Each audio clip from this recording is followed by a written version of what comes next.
தமிழினத்திற்காக எப்பொழுதும் குரல் கொடுத்து கொண்டிருக்கக்கூடிய தலைவர். எல்லோருடனும் சேர்த்து எல்லோருக்குமான வளர்ச்சி என்ற தாரக மந்திரத்தை தந்து பாரத தேசத்தை உலக அரங்கிலே உயர்த்தி கொண்டிருக்கக்கூடிய பெருமை மிகு நம்முடைய பிரதமர் திரு நரேந்திர மோடிஜி அவர்களை எழுச்சியுரையாட அன்போடு அழைக்கின்றோம். We request Honorable Prime Minister Thiru Narendra Modi ji to address the gathering.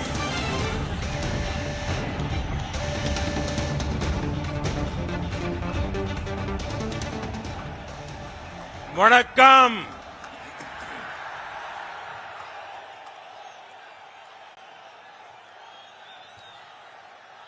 Coming to Palladam and being with all of you is a great pleasure. This Congo region of Tamil Nadu represents India's growth story in many ways. It is one of India's most vibrant textile and industry hubs. It also contributes to our country's wind energy capacity. This region is also known for its spirit of enterprise.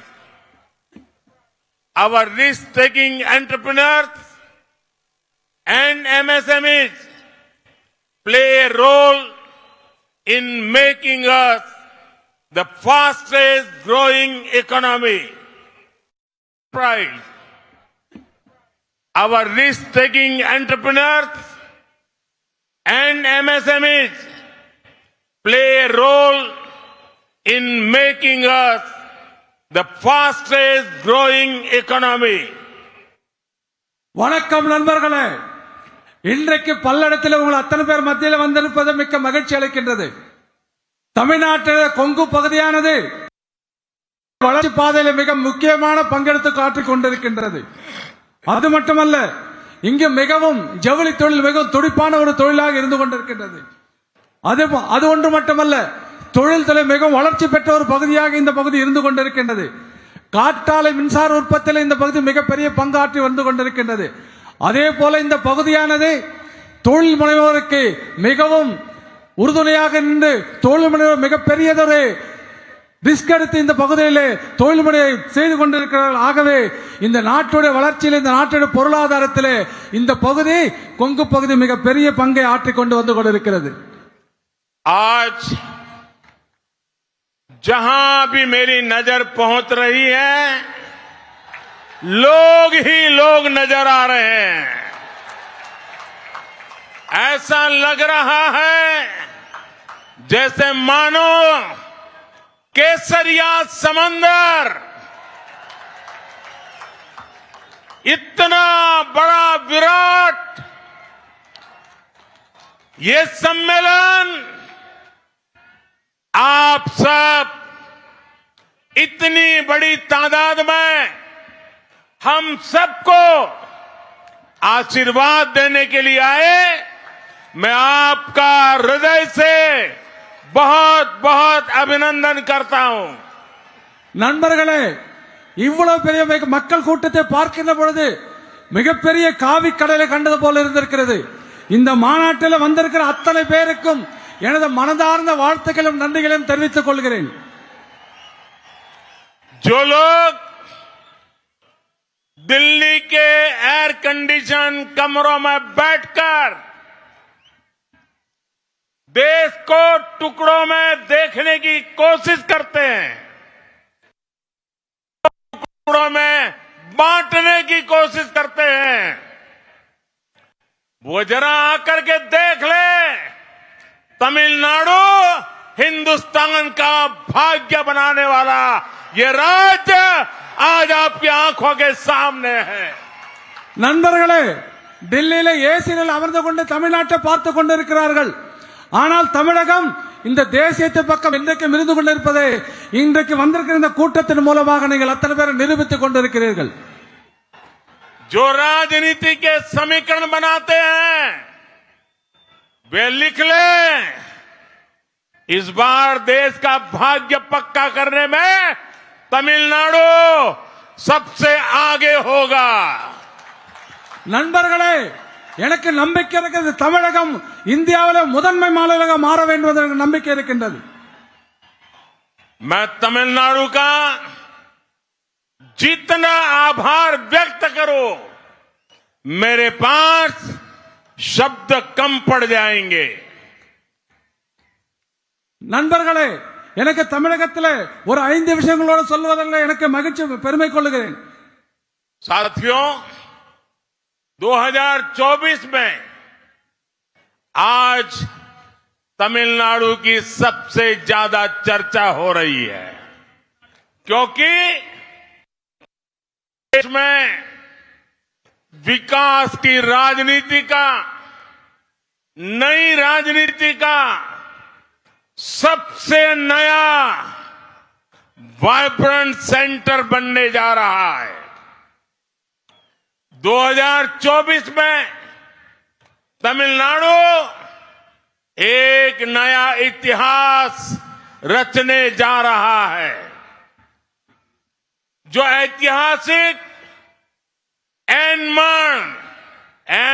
Makkar पदयात्रा आज पूरी हुई है, वो इसका सबसे बड़ा सबूत है. मेरे तमिल भाई बहनों ने एन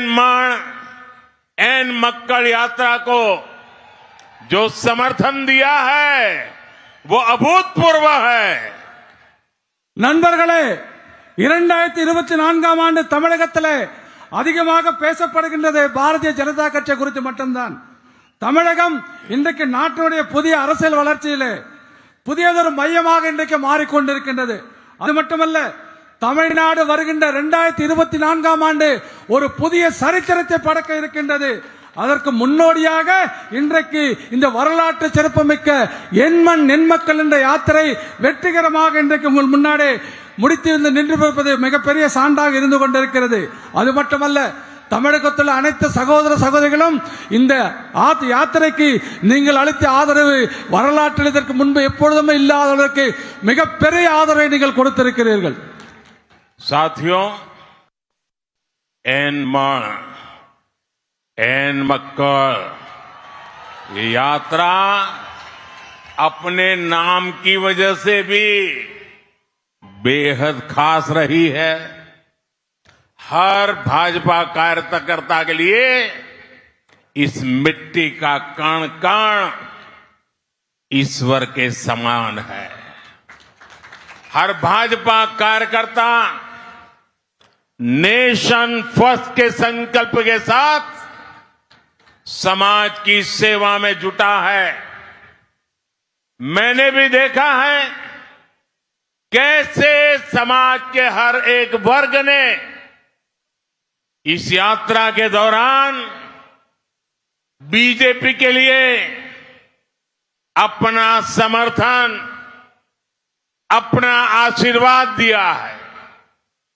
मैं विशेष रूप से अपने युवा और ऊर्जावान सहयोगी भाई अन्नामलाई को अनेक अनेक शुभकामनाएं देता हूं. उन्होंने इस यात्रा से सबका साथ, सबका विकास और सबका विश्वास ये मंत्र घर घर तक पहुंचाया है. நண்பர்களே, எண்மண் நென்மக்கள் என்ற பயணம் அதன் பெயரே ஒரு மிக சிறப்பு வாய்ந்த ஒரு பெயராகும். இது ஒவ்வொரு பாரதிய ஜனதா கட்சியின் தொண்டனுக்கும் இந்த மண்ணிற்கும் உள்ள பிணைப்பை இது காட்டுகின்றது. ஒவ்வொரு பாரதிய ஜனதா கட்சி தொண்டனும் இந்த மண்ணும் கடவுளுக்கு சமமானவர்கள் என்று நான் கருதுகின்றேன். அதே போல நாடுதான் முதன்மை என்று பாரதிய ஜனதா கட்சி கருதுகின்றது. கருதுவது மட்டுமல்ல, இந்த சமுதாயத்திலே இருக்கின்ற அத்தனை பேருக்காக இந்த பாரதிய ஜனதா கட்சி தொண்டர்கள் உழைத்துக் கொண்டிருக்கிறார்கள். ஆகவே இந்த பகுதியிலே பாரதிய ஜனதா கட்சிக்கு மிகப்பெரிய ஆதரவு வந்திருப்பது என்பதை நான் குறிப்பாக கவனித்து வந்து கொண்டிருக்கிறேன். அத்தனைக்கு மேலாக இந்த யாத்திரை தலைமை தாங்கி நடத்த சென்ற எனது சகோதரமான ஆற்றல் மிக்க துடிப்பு மிக்க அண்ணாமலை அவர்களுக்கு என்னுடைய மனமார்ந்த வாழ்த்துக்களை தெரிவித்துக் கொள்கிறேன். அவர் வெறும் இந்த யாத்திரை மட்டும் நடத்தவில்லை, சப்கே சாத் சப்கே சொல்லக்கூடிய அனைவரும் உள்ளடக்கிய அனைவருக்கான வளர்ச்சியையும் அனைவருடைய நம்பிக்கையும் ஒவ்வொரு வீடாக கொண்டு சேர்த்திருக்கின்றார். साथियों, मेरे लिए तमिल भाषा और तमिल संस्कृति बहुत विशेष रही है. संयुक्त राष्ट्र में, यूएन में मैंने जो तमिल कविता पढ़ी थी उसके बारे में विदेशों तक में पूछा जाता है. मैंने मेरे संसदीय क्षेत्र काशी में काशी तमिल संगमम करवाया. उसे लेकर भी लोग सवाल पूछते हैं. मैंने इस देश का महान परंपरा का सम्मान करते हुए तमिलनाडु की महान परंपरा उसका सम्मान करते हुए पवित्र सेंगोल को देश की संसद में सबसे ऊंचे मंच पर स्थापित किया. इसे लेकर भी आज देश के वासियों के दिल में तमिलनाडु को जानने की एक नई जिज्ञासा पैदा हुई है. तमिलनाडु से मेरा रिश्ता राजनीति का नहीं है, ये रिश्ता दिल का है और दशकों पुराना है. मुझे तमिलनाडु की मिट्टी ने हमेशा असीम प्रेम दिया है. करीब 32 साल पहले 1991 में मैंने जब एकता यात्रा निकाली थी, उसकी शुरुआत भी तमिलनाडु के कन्याकुमारी से हुई थी. और वो यात्रा 2 मकसद लेकर के चली थी. एक, श्रीनगर के लाल चौक में आतंकवादियों की गोलियों के बीच भी जाऊंगा और तिरंगा झंडा फहरा के रहूंगा. और दूसरा संकल्प था आर्टिकल 370 हमेशा के लिए मिटा के रहूंगा. और इसलिए कन्याकुमारी से तमिलनाडु की मिट्टी को माथे पर चढ़ा के निकला था. और आज वो दोनों काम आज लाल चौक में शान से तिरंगा फहरा रहा है. और आज आर्टिकल 370 इतिहास के पन्नों में बंद हो चुकी है. अब एन मक्कल यात्रा तमिलनाडु को एक नए पथ पर ले जा रही है. நண்பர்களே, தமிழ் மொழியும் தமிழ் பண்பாடும் எனக்கு மனதிற்கு மிகவும் நெருக்கமானது மட்டுமல்ல, மிகவும் சிறப்பு வாய்ந்தது. அதனால்தான் ஐக்கிய நாடுகள் சபையில பேசுகின்ற பொழுது நான் படித்த தமிழ் கவிதைகள் அங்கே படித்தேன். அதை கேட்ட பிறகு வெளிநாட்டில் கூட இதை கேட்க முடியுமா என்று என்னை பார்த்து பல பேர் கேள்வி கேட்டார்கள். எனது நாடாளுமன்ற தொகுதியிலே காசி தமிழ் சங்கம் என்ற மிகப்பெரிய ஒரு சங்கமத்தை நான் செய்து முடித்தேன். அது குறித்து மக்கள் என்னிடம் கேட்கிறார்கள், என்ன தமிழுக்காக நீங்கள் இவ்வளவு செய்கிறீர்கள் என்று. நான் அது மட்டுமல்ல, இந்த நாட்டினுடைய மிக உயர்ந்த இடமான பாராளுமன்றம், அந்த பாராளுமன்றத்தில் தமிழகத்துடைய செங்கோலை எங்க உயர்ந்த இடத்தில் வைத்து அதற்கு மிக பெரிய மரியாதையை நான் உருவாக்கி கொடுத்திருக்கின்றேன். ஆகவே இது குறித்து தமிழக மக்கள் மிகவும் ஆர்வமாக இருப்பது மட்டுமல்ல, என் மீது மிகவும் அன்பு கொண்டிருக்கிறார்கள் என்று என்னால் சொல்ல முடியும். ஏதோ தமிழ்நாட்டிற்கு எனக்கும் வெறும் அரசியல் ரீதியான உறவல்ல, எனக்கு இது மனதோடு இருக்கின்ற இதயத்தை சம்பந்தப்பட்ட ஒரு உறவாக நான் பார்த்து கொண்டிருக்கின்றேன். நண்பர்களே, இது இன்று நேற்றல்ல, பல ஆண்டு காலமாக நான் தமிழ் மண்ணோடு பிணைந்திருக்கின்றேன். ஆகவே தமிழ் மண் எனக்கு எப்பொழுதுமே பெரிய அன்பை கொடுத்து வந்து கொண்டிருக்கின்றது. சுமார் கிட்டத்தட்ட 32 ஆண்டுகளுக்கு முன்பாக 1991 ஆண்டு ஏகதா யாத்திரை என்கின்ற யாத்திரை தமிழகத்திலே கன்னியாகுமரி துவங்கி காஷ்மீரில் லால் சௌக்கிற்கு நான் கொண்டு சென்ற அந்த யாத்திரையை வழிநடத்தி சென்றேன். அந்த யாத்திரையிலே என் மனதில் இருந்த 2 விஷயங்கள் தான். ஒன்று, காஷ்மீரில் லால் சௌக் என்று சொல்லுகின்ற இடத்திலே நம்முடைய நாட்டினுடைய தேசிய கொடி மூவர்ண கொடி அங்கே ஏற்ற வேண்டும். இரண்டாவது, அந்த காஷ்மீர் மாநிலத்தில் கொடுக்கப்பட்ட 370 சட்டத்தை ரத்து செய்ய வேண்டும். இதுதான் அதன் நோக்கமாக இருந்தது. இன்றைக்கு அந்த லால் சௌக்கிலே நிரந்தரமாக நம்முடைய மூவர்ண கொடி பறந்து கொண்டிருக்கின்றது பெருமையாக என்னால் சொல்ல முடியும். அது மட்டுமல்ல, அந்த ஆர்டிகல் 370 என்று சொல்லக்கூடிய 300 அரசியல் சாசன சட்டத்தை ரத்து செய்து அதை தூக்கி குப்பையை நாம் வீசியாகிவிட்டது. மிகப்பெரிய வரலாற்று சாதனை நாம் செய்திருக்கின்றோம். ஆகவே அதே நென்மேக்கல் யாத்திரை கூட, இந்த யாத்திரை தமிழகத்தை ஒரு புதிய பாதையிலே நோக்கி கொண்டு சென்று கொண்டிருக்கின்றது. साथियों, बीजेपी तमिलनाडु में भले ही कभी सत्ता में न रही हो, लेकिन तमिलनाडु हमेशा बीजेपी के दिल में रहा है. ये बात आज हर तमिल भाई बहन जानता है, हर तमिल भाई बहन समझ रहा है. इसलिए जिन्होंने दशकों तक तमिलनाडु को लूटा, वो लोग बीजेपी की बढ़ती ताकत से घबराए हुए हैं.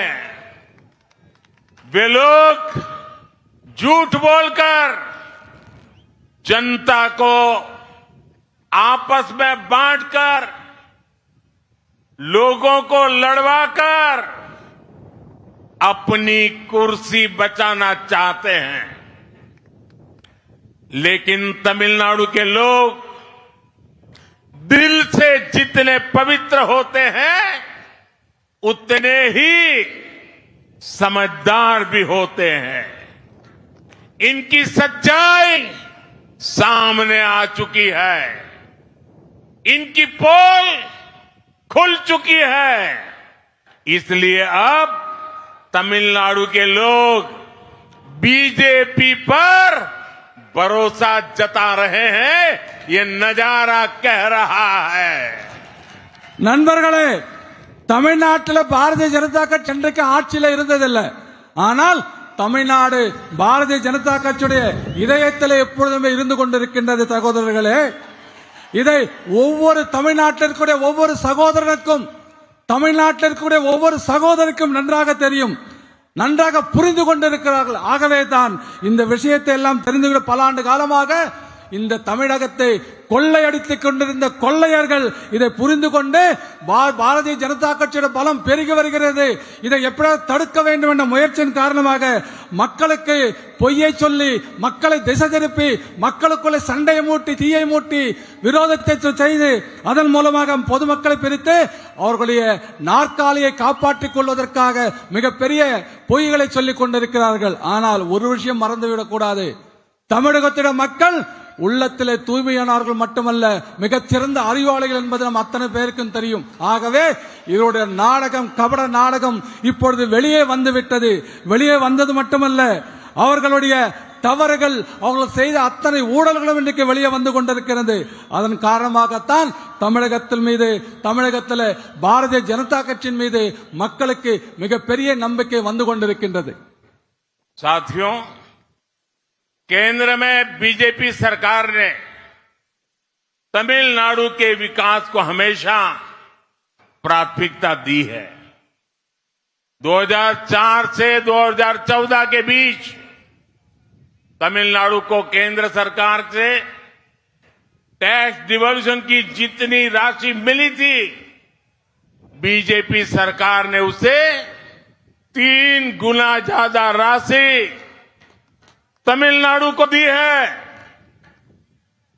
और तब दिल्ली में तमिलनाडु से डीएमके के लोग सरकार में बैठे थे, मलाई खा रहे थे, लेकिन तमिलनाडु का भला करने के लिए कुछ भी नहीं कर पाते थे। पिछले 10 साल में बीजेपी सरकार ने तमिलनाडु को विकास के कार्यों के लिए पहले के मुकाबले कई गुना ज्यादा पैसे दिए हैं। और आप ये भी याद रखिए कि डीएमके और कांग्रेस लंबे समय से एक दूसरे के सहयोगी है। 2004 से 2014 तक डीएमके के लोग कांग्रेस की यूपीए सरकार के बड़े मंत्रालयों में बड़े बड़े मंत्री बनकर के बैठे थे, लेकिन इसके बाद भी इन लोगों ने तमिलनाडु के लोगों के विकास को प्राथमिकता कभी भी नहीं दी। நண்பர்களே, தமிழகத்திலே வளர்ச்சிக்காக மத்திய பாரதிய ஜனதா கட்சி எப்பொழுதுமே தமிழகத்தில் வளர்ச்சிக்கு மிகப்பெரிய முன்னுரிமை கொடுத்து வந்து கொண்டிருக்கின்றது. ஆனால் ஒரு விஷயத்தை நாம் புரிந்து கொள்ள வேண்டும். 2004ஆம் ஆண்டு முதல் 2014ஆம் ஆண்டு வரை மத்திய அரசாங்கத்தில் தமிழகத்திற்கு, அதாவது யூபி அரசாங்கம் காங்கிரசும் திமுகவும் கூட்டணியில் இருந்தபோது அரசாங்கம் எவ்வளவு இங்க தமிழகத்திற்கு கொடுத்ததோ அதைவிட நம்முடைய அரசாங்கம் கடந்த 10 ஆண்டுகளிலே 3 மடங்கு அதிகமாக பணத்தை வளர்ச்சிக்காக, தமிழக வளர்ச்சிக்காக நாம் கொடுத்திருக்கின்றது புரிந்து கொள்ள முடியாது. ஆகவே அது மட்டுமல்ல, வளர்ச்சி பணிகளுக்காக என்னவெல்லாம் தேவை அத்தனையும் மத்திய அரசாங்கம் செய்து கொண்டிருக்கின்றது. ஆனால் திராவிட முன்னேற்ற கழகமும் காங்கிரஸ் கட்சியும் எத்தனையோ ஆண்டு காலமாக ரொம்ப நண்பர்களாக இருந்து கொண்டிருக்கிறார்கள். கடந்த ஆட்சியிலே 2004 முதல் 14 வரை மிகப்பெரிய மந்திரி சபையில் மிகப்பெரிய முக்கியமான பதவிகளை வைத்திருந்தார்கள். ஆனால் அவர்கள் தமிழ்நாட்டு வளர்ச்சிக்காக எந்த ஒரு திட்டத்தை மட்டும் முன்னெடுக்கவில்லை. மட்டுமல்ல, அதற்காக தமிழகத்திலே வளர்ச்சியிலே எந்த ஒரு பங்கும் அவர்களுக்கு இல்லை என்பதை என்னால் தெளிவாக சொல்ல முடியும். साथियों, मोदी जब काम करता है तो सबके लिए करता है, और इसमें भी सबसे गरीब सबसे ऊपर रहते हैं. इसलिए आज भारत के हर गरीब के पास मोदी ने गारंटी. तमिलनाडु में मोदी इन गारंटी का अर्थ है 3.5 करोड़ लोगों को मुफ्त अनाज. मोदी इन गारंटी का मतलब है तमिलनाडु की 40 लाख से अधिक महिलाओं को धुएं से आजादी, उनके लिए एलपीजी सिलेंडर. मोदी इन गारंटी का मतलब है तमिलनाडु के 6 लाख से अधिक ग्रामीण परिवारों के लिए पीएम आवास. और आज पूरा देश जानता है कि ये मोदी इन गारंटी अब अगले कई सालों तक और चलने वाली है. நண்பர்களே, மோடி வேலை செய்யும் பொழுது அவர் அத்தனை நபர்களுக்காக மட்டும் வேலை செய்து கொண்டிருக்கிறார். அதிலும் குறிப்பாக ஏழைகளை முதன்மைப்படுத்தியவர்களை பெருமைப்படுத்தியவர்கள் முதலிடத்தில் வருவதற்காக ஏழைகளுக்காக கடுமையாக உழைத்துக் கொண்டிருக்கிறார். அதனால்தான் இன்றைக்கு நாட்டில் ஏழைகளை குறைந்து இன்றைக்கு அவர்களுக்கு அத்தனை கிடைத்துக் கொண்டிருக்கிறது. தமிழ்நாட்டில் மோடி கேரண்டி, மோடியுடைய உத்தரவாதம் என்று சொன்னால் 3.5 கோடி மக்களுக்கு இலவசமாக நாம் அரிசி கொடுத்து கொண்டிருக்கிறோம். அதுதான் மோடியுடைய கேரண்டி, தமிழ்நாட்டு உத்தரவாதம். அதே போல மோடி உத்தரவாதம் என்று சொன்னால் தமிழ்நாட்டில் 40 லட்சம் பெண்களுக்கு இலவசமாக கேஸ் சிலிண்டர் கனெக்ஷன் நம்ம கொடுத்திருக்கோம். அதே போல மோடி கேரண்டி, மோடி உத்தரவாதம் சொன்னா 6 லட்சத்திற்கு அதிகமான கிராமப்புற வீடுகள்ல நாம பிரதான் மந்திரி ஆவாஸ் சொல்லக்கூடிய பிரதம மந்திரி வீடு கட்டுகின்ற திட்டத்தின் மூலமாக அத்தனை பேருக்கு நாம் கொடுத்திருக்கின்றோம், வீடுகள் கட்டி கொடுத்திருக்கிறோம். ஆகவே மோடி உத்தரவாதம் என்பது ஏதோ ஒரு சில நபர்களுக்கு மட்டுமல்ல, மோடி உத்தரவாதம் என்பது இன்னும் பல ஆண்டு காலத்திற்கு தொடரும் என்பதை நான் இந்த கூட்டத்தின் வாயிலாக உங்களுக்கு அறிவித்துக் கொள்கிறேன். அதை இந்த நாடும் புரிந்திருக்கிறது. आज जब मैं तमिलनाडु आया हूं तो आदरणीय एमजीआर जी को भी याद कर रहा हूं. श्रीलंका की यात्रा के दौरान मुझे एमजीआर की जन्मभूमि कैंडी जाने का अवसर मिला था. मैंने वहां के लोगों से उनकी बात की थी. आज मैं उनकी कर्मभूमि तमिलनाडु आया हूं. एमजीआर ने परिवारवाद की परंपरा से हटकर सुशासन की महान परंपरा को स्थापित किया था. उन्होंने क्वालिटी एजुकेशन और हेल्थ केयर के लिए काम किया और यही कारण था कि समाज के नौजवान और महिलाएं उनका इतना सम्मान करते हैं. यही कारण है कि आज भी समाज के गरीब तबके के लोग उन्हें अपना सबसे बड़ा नेता कहते हैं. एमजीआर ने परिवार के आधार पर नहीं बल्कि प्रतिभाओं के आधार पर लोगों को आगे बढ़ाया. लेकिन दुर्भाग्य से आज तमिलनाडु में डीएमके के कारण जो राजनीति हो रही है वो एमजीआर साहब के लिए अपमान जैसा है.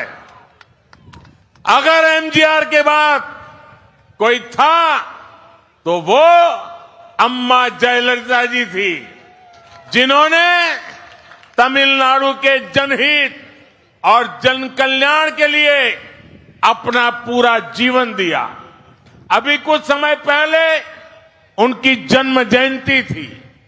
आज तमिलनाडु की इस भूमि से मैं उन्हें अपनी श्रद्धांजलि देता हूं. मेरा सौभाग्य है कि मैंने काफी समय तक जयललिता जी के साथ काम किया था. मैं जानता हूं कि वो किस तरह तमिलनाडु के लोगों के साथ दिल से जुड़ी हुई थी. उन्होंने जीवन भर एमजीआर के सिद्धांतों पर चलकर तमिलनाडु के लोगों के विकास और उनके हित के लिए काम किया. और यही कारण है कि आज भी तमिलनाडु के घर घर में लोग उन्हें याद करते हैं. நண்பர்களே, இன்றைக்கு தமிழ்நாட்டிற்கு நான் வந்த பொழுது மரியாதைக்குரிய எம்ஜிஆர் அவர்கள் எனது நினைவிற்கு வந்தார். நான் அவர் பிறந்த ஊரான இலங்கைக்கு சென்ற பொழுது அவர் பிறந்த ஊரான கண்டிக்கு நான் செல்லுகின்ற வாய்ப்பு எனக்கு கிடைத்தது. அங்கே மக்களிடத்திலே நான் பேசினேன். இன்றைக்கு அவர் எங்கு பணியாற்றினாரோ அவருடைய இந்த மண்ணிற்கு நான் வந்திருக்கின்றேன். அது மட்டுமல்ல, இந்த குடும்ப பாரம்பரியத்திலிருந்து மிக பெரியதொரு நல்லாட்சி நடத்தியதன் மூலமாக மரியாதைக்குரிய எம்ஜிஆர் அவர்கள் தரமான கல்வியும் நல்ல சுகாதாரத்தையும் தமிழக மக்களுக்கு கொடுத்திருக்கின்றார். அதன் காரணமாக சமூகத்தில் இளைஞர்களும் பெண்களும் அவரை மிகவும் மதிப்பதற்காக இந்த மிக பெரிய அளவில் மதித்து வந்தார்கள் என்பதை நமக்கு இதன் மூலமாக புரிந்து கொள்ள முடியும். அதற்காகத்தான் ஏழை மக்கள் அத்தனை பேரும் தமிழகத்திலே எம்ஜிஆரை ஒப்பற்ற தலைவர் என்று இன்றைக்கு புகழ்ந்து கொண்டிருக்கிறார்கள் பெரியவர்களே. அது மட்டுமல்ல, எம்ஜிஆர் அவர்கள் ஏதோ குடும்பத்து அரசியல் காரணமாக ஆட்சிக்கு வரவில்லை. அவர் அத்தனை ஆட்சியும் திறமைகளின் அடிப்படையில் தான் இந்த தமிழகத்தில் ஆட்சியை நடத்திருக்கின்றார். ஆனால் துரதிருஷ்டவசமாக இன்றைக்கு திராவிட முன்னேற்ற சொல்ல திமுகவால் தமிழகத்தில் எம்ஜிஆரை அவமானிப்பது போல அவரை கேவலப்படுத்துகின்ற ஒரு ஆட்சி இன்றைக்கு இங்கே நடந்து கொண்டிருக்கின்றது. எம்ஜிஆருக்கு பிறகு யாராவது ஒரு இந்த நாட்டிலே நல்லதொரு ஆட்சி கொடுத்திருப்பார்கள் என்று சொன்னால் அது அம்மா ஜெயலலிதா அவர்கள் மட்டுமே என்று என்னால் சொல்ல முடியும். காரணம், அவர் முழுக்க முழுக்க தனது வாழ்நாள் முழுவதும் இந்த பொது நலனுக்காகவும் தமிழக மக்களின் வளர்ச்சிக்காகவும் கொடுத்தார் என்று என்னால் சொல்ல முடியும்.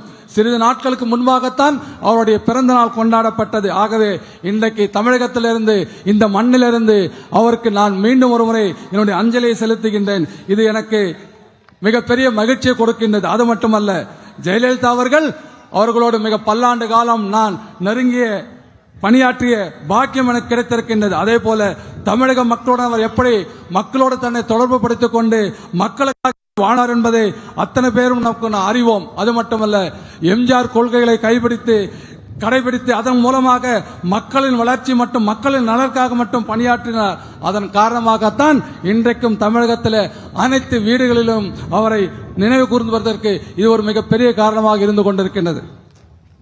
साथियों, मोदी जब देश के विकास की गारंटी लेता है तो ये भी सुनिश्चित करता है कि तमिलनाडु भी उसी रफ्तार से आगे बढ़े।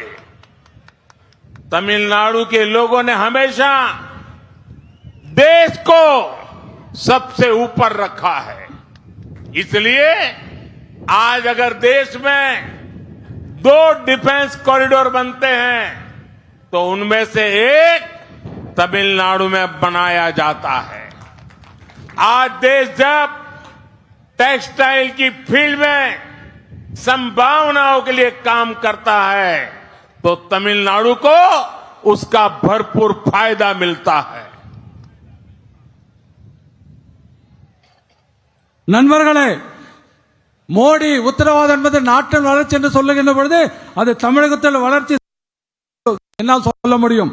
ஆகவே நாடு எப்படி வளர்கிறதோ அதே வேகத்தில் தமிழகம் வளர வேண்டும் என்பதிலே மோடியுடைய உத்தரவாதம் உங்களுக்கு உறுதி செய்கிறது. தமிழக மக்கள் எப்பொழுதுமே இந்த நாட்டை குறித்து மிகப்பெரிய மரியாதையும் மதிப்பும் வைத்திருக்கின்றார்கள்.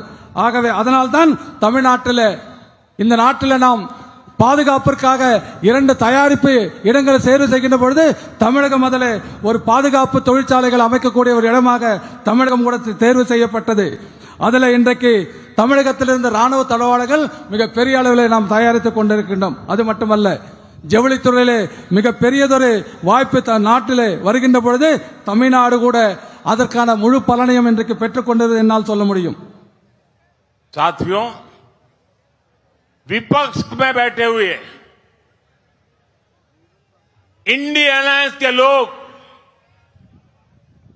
और जो आज इंडिया अलायंस के साथियों ने तमिलनाडु को जकड़ा हुआ है, वो कभी तमिलनाडु का विकास नहीं होने देंगे। आप पहले का समय जो कांग्रेस डिफेंस के सौदों में हजारों करोड़ रुपए की दलाली खाती थी, वो कांग्रेस क्या तमिलनाडु में डिफेंस कॉरिडोर बनने देती? आज डिफेंस सेक्टर में देश जो कई गुना निर्यात कर रहा है, उससे युवाओं को जो रोजगार मिल रहा है, क्या कांग्रेस कभी ये होने देती? क्या हमने टेक्सटाइल इंडस्ट्री के लिए पीएलआई स्कीम शुरू की, उसका परिणाम है कि 20,000 करोड़ रुपए के निवेश प्रस्ताव आए, 2 लाख करोड़ के करीब टर्नओवर इससे होगा। इसके अलावा यहां विरुद्धनगर में एक पीएम मित्र टेक्सटाइल पार्क भी बनाया जा रहा है। इससे आने वाले समय में लाखों नौकरियों के अवसर बनने वाले हैं। मुद्रा लोन के जरिए भी तमिलनाडु के उद्यमियों को 2 लाख करोड़ रुपए से ज्यादा की फंडिंग दी गई है। आप मुझे बताइए, कांग्रेस सरकार में क्या यह मुमकिन हो सकता था? मोदी तमिलनाडु के विकास के लिए काम कर रहा है और इसलिए ये इंडिया अलायंस वाली पूरी गैंग मोदी से इतना परेशान है. நண்பர்களே, இன்று தமிழகத்தில் இந்தியாவிலே கூட்டணி என்ற ஒரு கூட்டணி இருந்து கொண்டிருக்கின்றது. இவர்களெல்லாம் தமிழகத்தை எப்பொழுது கைப்பற்ற வேண்டும், தமிழகத்தின் வளர்ச்சியை கைப்பற்றிவிட்டால் தமிழகத்தின் வளர்ச்சி ஒருபோதும் வளர்ச்சி இருக்காது என்பதை இதன் மூலமாக சொல்லிக் கொள்கிறேன். வளர்ச்சி வர அனுமதிக்க மாட்டார்கள். நான் ஒரே ஒரு கேள்வி கேட்கிறேன். பாதுகாப்பு ஒப்பந்தங்கள், அதாவது வெளிநாட்டிலிருந்து நம்முடைய ராணுவத்திற்காக வாங்கிய பாதுகாப்பு உபகரணங்கள்ல கோடிக்கணக்கான ரூபாய்கள் லஞ்சம் வாங்கிய கமிஷனாக பெற்ற காங்கிரஸ் அரசாங்கம் இதெல்லாம் நம்ம தமிழ்நாட்டில் பாதுகாப்பு டிஃபென்ஸ் காரிடர் வந்து அனுமதிப்பாங்களா? இதன் மூலமாக லட்சக்கணக்கான இளைஞர்களுக்கு வேலை வாய்ப்பை காங்கிரஸ் இங்க பெறுவதற்கு அனுமதிக்குமா? நண்பர்கள் நாம் யோசித்து பார்க்க வேண்டும். அது மட்டுமல்ல, நாம் பெறுகின்ற இந்த ஜவுளி தொழிலுக்காக பிஎல்ஏ என்ற திட்டத்தின் மூலமாக தமிழகத்திற்கு 20,000 கோடி ரூபாய் மதிப்பிலான ஜவுளி பூங்கா திட்டத்தை நாம் இங்கே கொண்டிருக்கிறோம். அதன் மூலமாக சற்றேறத்தாழ 2 லட்சம் கோடி ரூபாய் இதன் மூலமாக வருவாய் ஈட்டக்கூடிய நிலைமை இன்றைக்கு தமிழகத்தில் உருவாகி கொண்டிருக்கின்றது. அதன் மூலமாக கோடிக்கணக்கான இளைஞர்களுக்கு வருகின்ற காலகட்டத்தில் வேலை வாய்ப்புகள் கிடைக்கும் என்பதை நான் உங்கள் மூலமாக இதன் மூலமாக சொல்லிக் கொள்கிறேன். அதே போல முத்ரா கடன் திட்டத்தின் மூலமாக தமிழகத்தில் தொழில் முனைவோருக்காக 2 லட்சம் கோடிக்கும் அதிகமான நிதி வழங்கப்பட்டுள்ளது. நண்பர்களே, நீங்க சொல்லுங்க, இதெல்லாம் காங்கிரஸ் ஆட்சியிலே சாத்தியமாகுமா? நான் கேட்கிறேன். தமிழகத்தோட வளர்ச்சிக்காக மோடி கடுமையாக உழைத்து வருகின்ற காரணத்தினாலே எதிர்க்கட்சிகள் அத்தனை பேருக்கும் என் மீது மிகப்பெரிய கோபத்தில் இருந்து கொண்டிருக்கிறார்கள். साथियों, आज बीजेपी अपनी सरकार के तीसरे कार्यकाल में विकसित भारत के निर्माण की बात कर रही. बीजेपी अपने तीसरे कार्यकाल में भारत को तीसरी सबसे बड़ी अर्थव्यवस्था बनाने की बात कह रही है.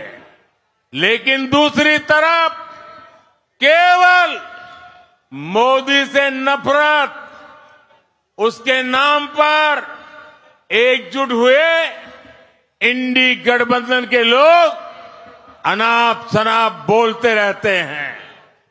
क्या आपने इनके एक भी दल को विकास पर, अर्थव्यवस्था पर, इंडस्ट्री पर, शिक्षा पर, एग्रीकल्चर पर, लेबरर्स पर, फिशरमैन पर बात करते सुना है क्या? इन्हें बस एक ही चिंता है कि कैसे इनके परिवार की दुकान चलती रहे, अपने परिवार को बढ़ावा देकर ये तमिलनाडु के हर युवा का विकास रोके हुए हैं. நண்பர்களே, நாம் புதிய பாரதத்தை உருவாக்க வேண்டும். நாம் மிகப்பெரிய ஒரு முயற்சி எடுத்து வந்து கொண்டிருக்கின்றோம். நீங்கள் இந்த இந்தி கூட்டணியில் இருக்கிற அத்தனை பேருக்கும் நன்றாக தெரியும். அவர்கள் நான் செய்கின்ற வளர்ச்சி, இந்த நாட்டோட வளர்ச்சி, இந்த நாட்டில் தொழில் வளர்ச்சி, அதே போல இந்த நாட்டில் விவசாயிகள பெண்களுக்கான வளர்ச்சி, அதே போல மீனவர்களுக்கான திட்டங்கள், விவசாயிகளுக்கான திட்டங்கள், இப்படிப்பட்ட வளர்ச்சியை நான் கொடுத்து கொண்டிருக்கின்றேன். ஆனால் இதை எப்படியாவது என் மீது அவதூறுகளை பரப்பி மோடி உங்களுக்கு நல்லது செய்ய மாட்டார் என்று ஒரு பொய்யான ஒரு உருவத்தை உருவாக்க முயற்சி செய்து கொண்டிருக்கிறார்கள். ஆனால் தமிழ்நாடு போன்ற மாநிலங்களிலே கொள்ளையடிப்பதற்காக மட்டுமே அவர்கள் இந்த கூட்டணி உருவாக்கி இருக்கிறார்கள். ஆகவே அந்த கொள்ளையடிக்கின்ற அவர்கள் கடையை நாம் பூட்ட வேண்டிய நேரம் இப்பொழுது வந்துவிட்டது. साथियों, इंडी गठबंधन के लोग केंद्र में तो अपनी हार मान चुके हैं, लेकिन इनकी कोशिश है कि कैसे तमिलनाडु जैसे राज्यों में लूटने का लाइसेंस बना रहे. लेकिन 2024 में जनता ने मन बना लिया है कि इनकी लूट की हर दुकान पर ताला डालना है। तमिलनाडु में एन मन एन मक्कर यात्रा ने इस ताले का इंतजाम कर दिया है। अब तमिलनाडु में भी भाजपा भ्रष्टाचार की राजनीति का अंत करने के लिए तैयार हो रही है। मैं हमारे सभी कार्यकर्ताओं से कहना चाहूंगा, आपको जनता का आशीर्वाद लेकर पूरी ऊर्जा के साथ तमिलनाडु में लोगों की सेवा करनी है। आपको तमिलनाडु के घर घर तक बीजेपी के तीसरे कार्यकाल के संकल्प को पहुंचाना है। जो मैंने यहां कहा है उसे आपको जन जन तक लेकर जाना है। मैं फिर एक बार इस विशाल जन समुदाय को और तमिलनाडु के ये उज्जवल भविष्य की गारंटी लेके आए हैं। ये तमिलनाडु के युवाओं के भाग्य को बदलने की गारंटी मैं देख रहा हूं। ये युवा तमिलनाडु के अधिकारों के रक्षा की गारंटी आज मैं देख रहा हूं। और मोदी आपकी गारंटी के लिए आपके साथ खड़ा है। நண்பர்களே, இப்ப மத்தியில இந்தி கூட்டணி உருவாகி இருக்கிறது. டெல்லியில எல்லாம் தெரிஞ்சு போச்சு, இந்தி கூட்டணி முடிஞ்சு போச்சு, இது ஜெயிக்காத என்ற விஷயம் தெரிஞ்சு போச்சு. ஆனால் தமிழகத்தில் மட்டும் எப்படியாவது கொள்ளை அடிக்க என்பதற்காக அந்த கூட்டணி முயற்சி செய்து கொண்டிருக்கின்றது. அதனாலதான் அந்த கடையை கொள்ளை அடிக்கின்ற கடையை பூட்ட வேண்டும் என்று நாம் முயற்சி செய்து கொண்டிருக்கிறோம். 2024 அந்த கொள்ளை அடிக்கின்ற கடையை பூட்ட வேண்டும். அதற்காக தமிழ்நாட்டில் நாம் நடத்திய எண்மண் எண் மக்கள் என்ற யாத்திரை மூலமாக அந்த யாத்திரை இதற்கான பூட்டை நாம் உருவாக்கி இருக்கிறோம் என்பதை இந்த கூட்டத்தின் மூலமாக சொல்லிக் கொள்கிறேன். அது மட்டுமல்ல, தமிழகத்தில் ஊழலுக்கு முற்றுப்புள்ளி வைப்பதற்கு தமிழக மக்கள் தயாராகி கொண்டிருக்கிறார்கள் என்பதை உங்களுக்கு இந்த கூட்டத்தில் சொல்லிக் கொள்கிறேன்.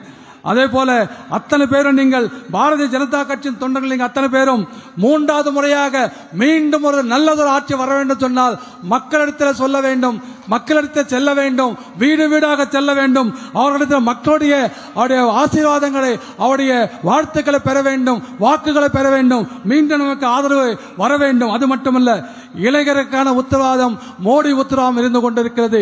இந்த லட்சக்கணக்கான மக்கள் கூட்டத்தை பார்த்து நான் பெருமையோடு சொல்லுகிறேன், இளைஞருக்கான உத்தரவாதம் மோடியின் உத்தரவாதம் உங்களுக்கு இருந்து கொண்டிருக்கிறது.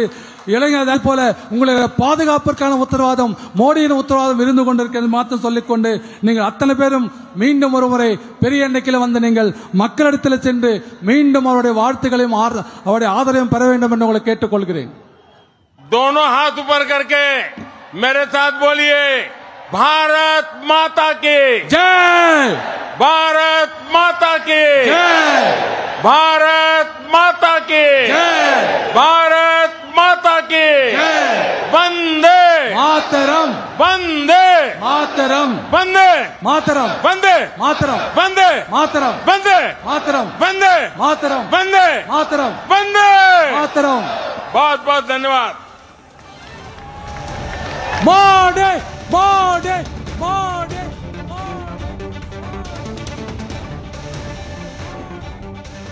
பாஜக மாநில தலைவர் திரு அண்ணாமலை தொடங்கிய எண்மண் எண் மக்கள் யாத்திரையின் நிறைவு விழா பொதுக்கூட்டத்தில் பேசியிருக்கிறார் பிரதமர் திரு நரேந்திர மோடி. 3வது முறையாக பிரதமர் ஆவதற்கான வாய்ப்புகள் மிக பிரகாசமாக இருப்பதாக அவர் குறிப்பிட்டிருக்கிறார். பெரும்பாலான நாடாளுமன்ற தொகுதிகளில் பாஜக வெற்றி பெறும் என உறுதிபட அவர் தெரிவித்திருக்கிறார். தமிழ்நாட்டிற்கு தேவையான அனைத்து நிதி பகிர்வையும் மத்திய அரசு செய்து கொண்டிருப்பதாகவும், தமிழ்நாட்டில் இருக்கக்கூடிய ஒவ்வொரு இளைஞரும் மத்திய அரசின் திட்டத்தால் பயன்பெற்றுக் கொண்டிருப்பதாகவும் அவர் கூறியிருக்கிறார். தமிழ்நாட்டின் வளர்ச்சிக்கு இந்தியா கூட்டணி, குறிப்பாக திமுக காங்கிரஸ் கூட்டணி எந்த முன்னெடுப்பையும் செய்யவில்லை என்றும் அவர் விமர்சனத்தை பதிவு செய்திருக்கிறார்.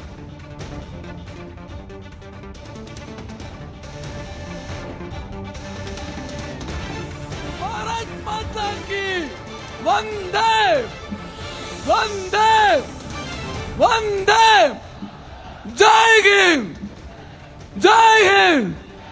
भारत माता की, भारत माता की जय श्री राम।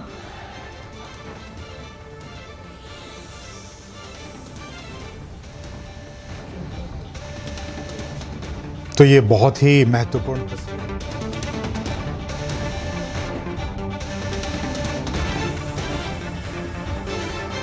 वंदे जय श्री राम।